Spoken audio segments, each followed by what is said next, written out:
Is it descented? Han asked. Oh, no. And it's been in rut ever since it was transshipped. But it's been devenomed. Chewbacca grinned, his black nose wrinkling. Han asked, how much? Sabador named an exorbitant sum. Han counted through his sheaf of cash. I'll give you exactly one half that, agreed. The eye stalks, flopping about in distress, seemed close to tears. The Wookiee, snorting, leaned down at Sabador, who shrank again behind the dubious safety of Han's knees. Admit it, Sabador, Han invited cheerfully, it's a good deal. You win, wailed the proprietor.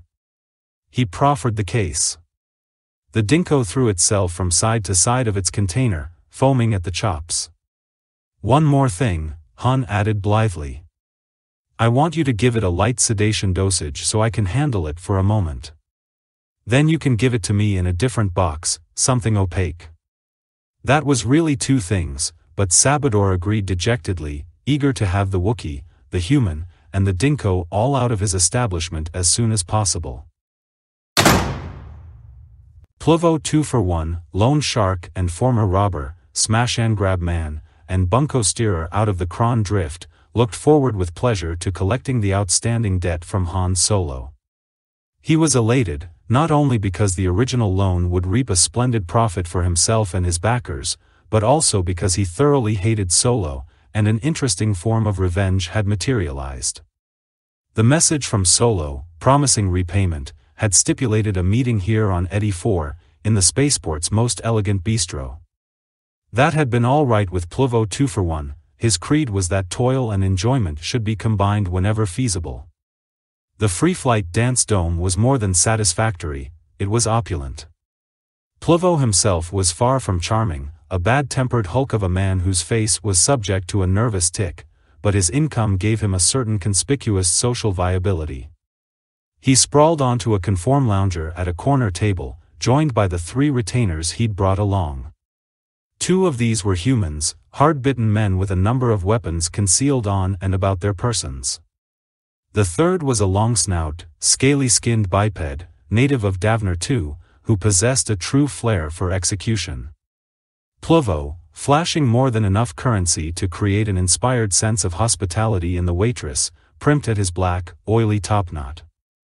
While he waited, he gloated over his anticipated revenge on Han Solo. Not that the pilot wouldn't repay. The loan shark was certain of getting his money. But Solo had long been an irritant, always ready with some dazzling evasion of payment, jeering Pluvo and bewildering him at the same time. On a number of occasions Pluvo had lost face with his backers because of run-ins with Solo, and his backers weren't the sort to be amused by that.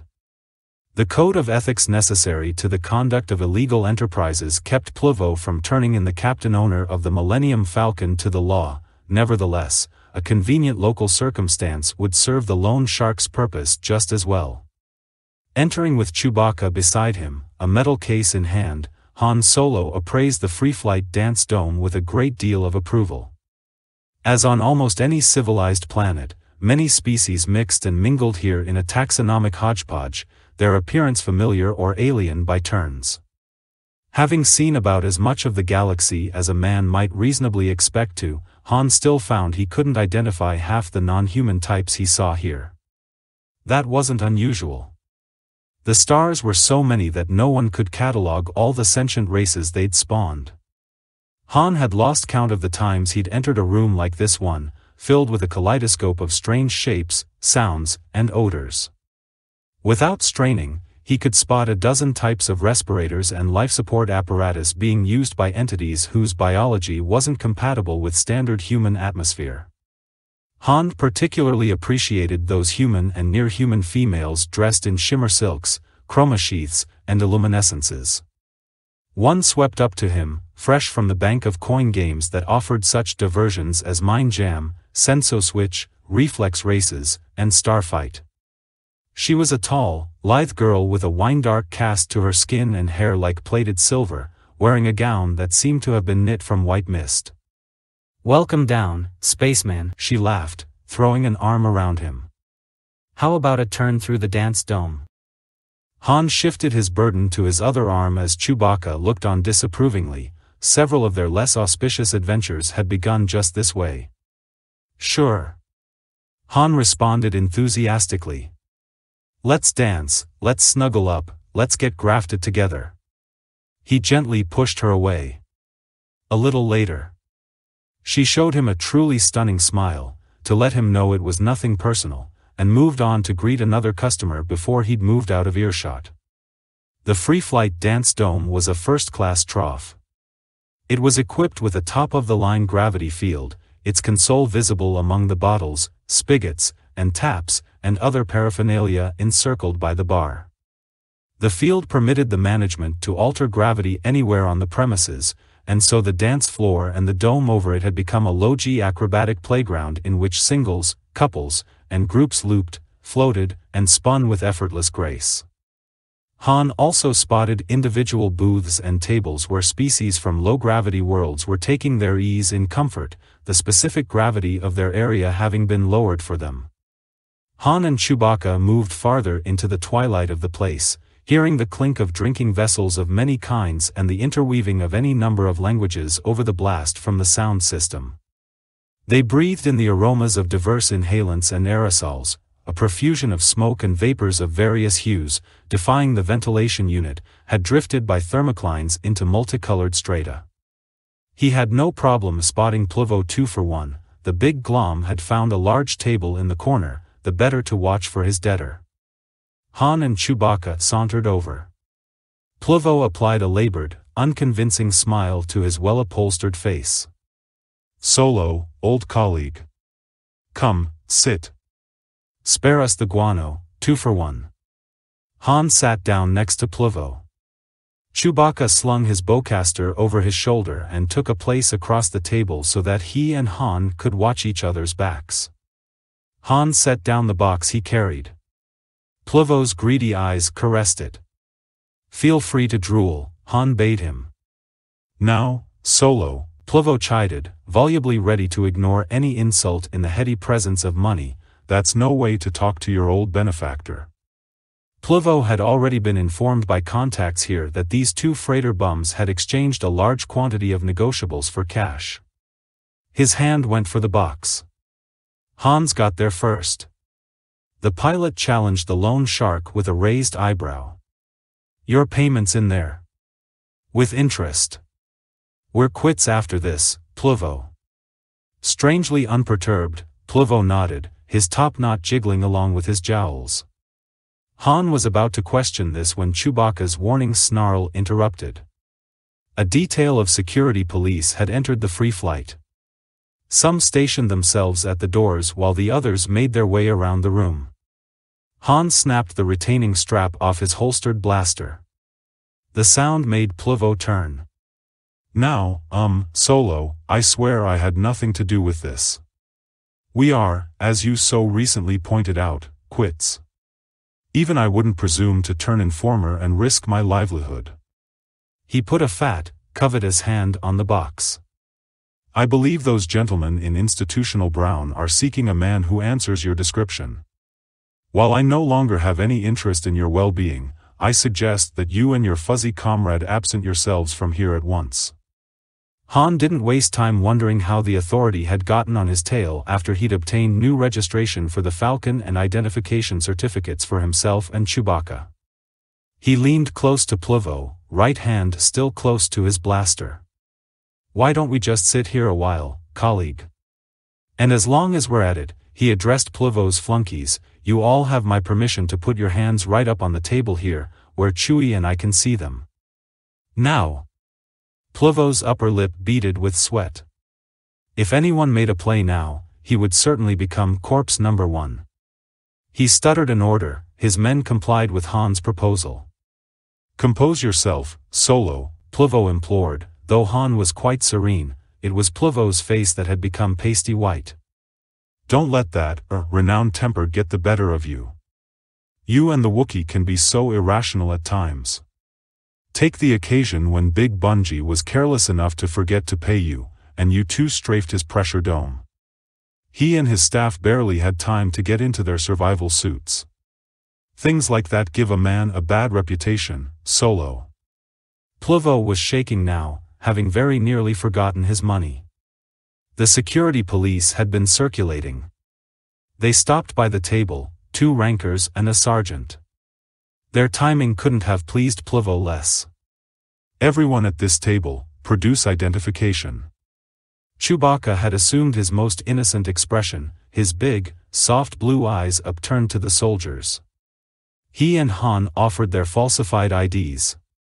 The pilot's hand hovered near his weapon's grip, even though a shootout now, in this position and at these odds, with the door firmly held by reinforcements held little promise of survival. The ESPO sergeant ignored the credentials of Pluvo and his gang. Skimming Han's, he asked, "These are correct? You're the master owner of that freighter that made planet fall today?" Han saw no margin for deception there. And if the authority had already connected his new persona with events surrounding the illegal landing on Darun, he was as good as dead. Still, he managed to look faintly amused and somewhat bewildered by all this interrogation. "The Sunfighter franchise?" "Why, yes, officer." "Is anything wrong?" Guileless as a newborn, he gazed up at them. "We got your description from the docking bay's supervisor," the security police sergeant answered. "Your ship's been impounded." He threw the IDs back on the table. "Failure to conform to authority safety standards." Han's mental processes switched tracks. "She's got all her approvals," he objected, thinking he ought to know, having forged them himself. The ESPO waved that way. "Your ship fails to meet new standards. The authority redefined ship's performance profiles, and from what I heard, buddy, your freighter violates hers about 10 different ways and doesn't appear on the waivers list. Just on external inspection, they found her lift/mass ratio and armaments rating way out of line for non-military craft. It looks like a lot of radiation shielding got removed when the thruster ducting was chopped and rechanneled. Also, she's got all that irregular docking tackle, augmented defensive shields, heavy-duty acceleration compensators, and a mess of long-range detection gear. That's some firecracker you've got there." Han spread his hands modestly. This was one time when he didn't feel like boasting about his pride and joy. The ESPO sergeant went on. "See, when you run a hot rig like that, small payload, over-muscled, the corporate sector authority starts thinking you might take a notion to do something illegal with it. She'll have to be refitted to original specs, you'll have to appear and make arrangements." Han laughed airily. "I'm positive there's some error." He knew he'd been lucky they hadn't forced the locks for an inboard search. If they'd seen the anti-sensor equipment, jamming and countermeasures apparatus, and broadband monitoring outfit, this would have been an arrest party. And what if they had found the contraband compartments? "I'll drop by the portmaster's office as soon as my business is done," Han promised. He now realized that this was why Pluvo 2-for-1 had been so content. The lone shark hadn't even had to violate criminal protocol or risk his own rank hide going against Han and Chewbacca. Pluvo had known the Millennium Falcon, under any name, would run afoul of these authority regulations. "No good," the ESPO sergeant was saying. "My orders are to escort you down as soon as you're found. The portmaster wants this matter cleared up right away." The ESPOs were suddenly more alert. Han's smile became pained and sympathetic. Platitudes of understanding rolled from him. Meanwhile, he considered his dilemma dispassionately. The authority would want a full accounting of ship's papers, log, master's credentials. When those showed discrepancies, there'd be a full ID scan, pore patterns, retinal and cortical indexes, the whole routine. Eventually, they'd find out who Han and his first mate were, and then the trouble would really start. It was axiomatic to Han Solo's philosophy that you never go one step closer to jail than necessary. But seated here, he could offer no decent resistance. He shot a glance at Chewbacca, who was amusing himself by showing his teeth to the wary security police in a frightening smile. The Wookiee caught Han's look, though, and inclined his head slightly. Whereupon the pilot rose. "Shall we get this unpleasantness taken care of, then, Sergeant, so we can all go our way?" Chewie shuffled away from the table, his attention on Han, one paw on the sling of his bowcaster. Han leaned down for a last word with Plivo. "Thanks for the good time, old colleague. We'll get back to you as soon as we can, I promise. And before I forget, there's your payment." He flipped down the box's front end and stepped back. Plivo dug into the box, expecting to fill his itchy palm with wonderful, sensuous money. Instead, sharp little fangs clamped down on the fleshy part of his thumb. Plivo screamed as the enraged dinko swarmed out and sank its needle-like claws into his pudding of a stomach. Fastened to the dinko's dorsal vein was the authority cash voucher, Han's thoughtful way of repaying debts both financial and personal, with interest. The Espo's attention switched to the table as the criminal boss howled. One of Plivo's henchmen tried to tear the dinko off his employer while the others gaped. The dinko wasn't having any. It slashed the fumbling hands with the serrated spurs on its rear legs, then sprayed everyone at the table with vile squirts from its scent sac. Few things in nature are more repugnant than a dinko's defensive secretion. Men and humanoid fell back, coughing and gagging, forgetting their boss. The security police were trying to understand what was happening as beings stumbled from the table, lurching past them, leaving Plivo to the mercies of the rabid little beast. The dinko was now trying energetically, if over-optimistically, to devour him, starting with his nose, which rather reminded it of one of its many natural enemies. "Yeah!" Plivo complained, wrenching at the determined dinko. "Get it off of me!" "Chewie!" was all Han had time to yell. He punched the nearest Espo, not wanting to shoot at close quarters. The Espo, caught off guard, fell backward, thrashing. Chewie did better, picking up the other two by their harnesses and bashing them together helmet to helmet, eliciting a gonging sound from the ultra-hard surfaces. Then the Wookiee ducked into the crowd with notable agility, following his friend.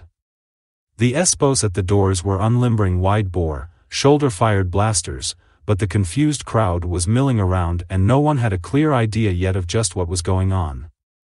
The anti-grav dancers began alighting as beings raised their attention from assorted intoxicants, stimulants, depressants, psychotropics, and placebos.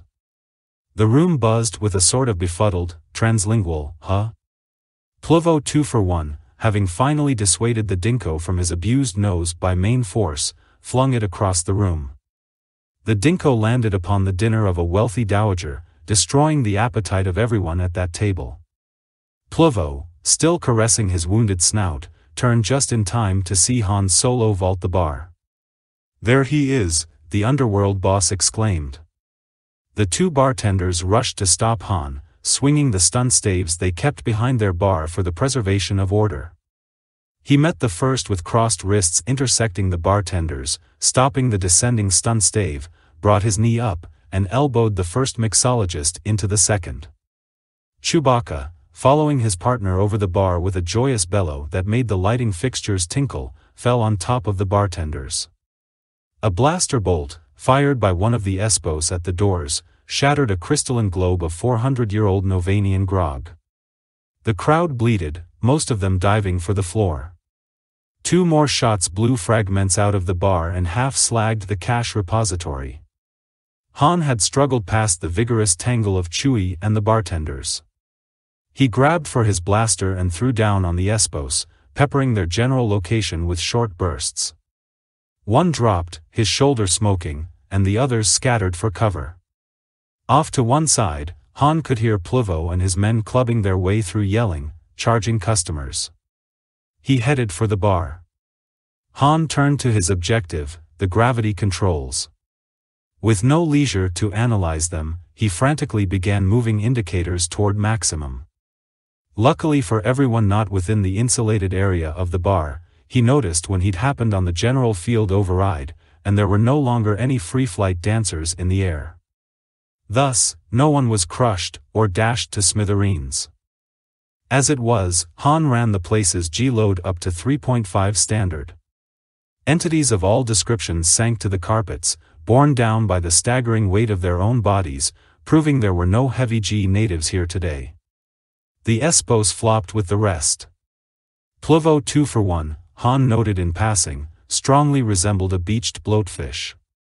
There was silence except for the grunts of determined breathing and the smothered groans from those who'd suffered some minor mishap in hitting the deck. No one seemed badly hurt, though. Han put his smoking blaster away, studying the gravity field's controls, telling himself, "Yo, now, what we need is a tight corridor out of here." But he was biting his lip, and his fingers poised indecisively over the adjustments. With an impatient hoot, Chewbacca, who'd put away both bartenders, picked Han up by the shoulders and set him aside. The Wookiee stood over the console, his long fingers moving with nimble precision, peering frequently from his work to the door. In moments the bodies of the 2 or 3 patrons lying along his corridor of lighter gravity stirred weakly. Everyone else, the Espos and Pluvo's underworld contingent included, remained pasted to the floor. Chewbacca eased himself carefully back over the bar and into the normal G passageway. He clamored smugly to Han. "Well, I was the one who thought of it, wasn't I?" the pilot groused, trailing after his friend. Outside the free flight, he discreetly closed the doors behind him and straightened his clothes, while Chewie gave himself a fastidious brushing. "Hey, Chewie, you were slow with your left just now, weren't you?" Han queried. "Is your speed going, old-timer?" Chewbacca belched savagely. Age was a standing joke between them. Han stopped a group of laughing revelers who'd been about to enter the free flight. "This establishment is officially closed," he proclaimed with weighty importance. "It's quarantined. Frank's fever." The merrymakers, intimidated by the sinister sound of that imaginary malady, didn't even think to question. They left at once. The 2 weary partners grabbed the first robohack they saw, and sped off toward their ship. "Things are getting tough for the independent businessman," Han Solo lamented.